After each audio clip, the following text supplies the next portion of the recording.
di luka-luka yang kita cintai. Dengan mudah kau bisa mengganti sebuah cincin imitasi dengan emas di jari seseorang.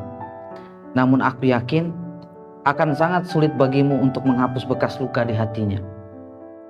Aku bahagia dengan imajinasiku yang luar biasa, dan aku tetap tak bisa menolak yang konkret bahwa aku sudah kehilangan dirimu.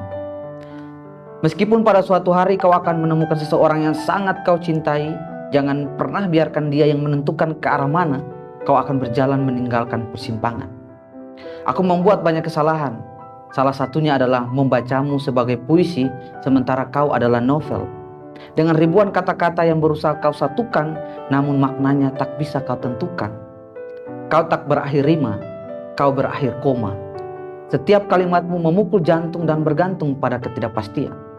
Aku membuat kesalahan ini saat percaya bahwa perjuangan akan memenuhi ekspektasi. Aku hanya seorang yang bangun di pagi hari dan menemukan sepiring makanan basi saat cinta terasa tetap panas setiap hari. Seperti rindu, seperti cinta, seperti api. Aku pernah berpikir telah menggenggam masa depan saat menggenggam tanganmu. Aku pernah merasa telah meraih kebahagiaan saat meraih jarimu. Aku pernah merasa telah memeluk gunung tertinggi saat aku memeluk tubuhmu. Aku pernah merasa menjadi lelaki sejati saat aku di sisimu.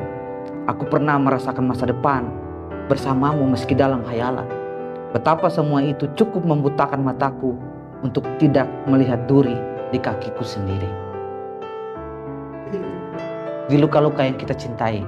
Itu adalah satu bagian dari trilogi buku Di Jalan-Jalan Kita Curi yang nanti akan keluar setelah ini. Nantikan Tribuners, kita pamit dan amat.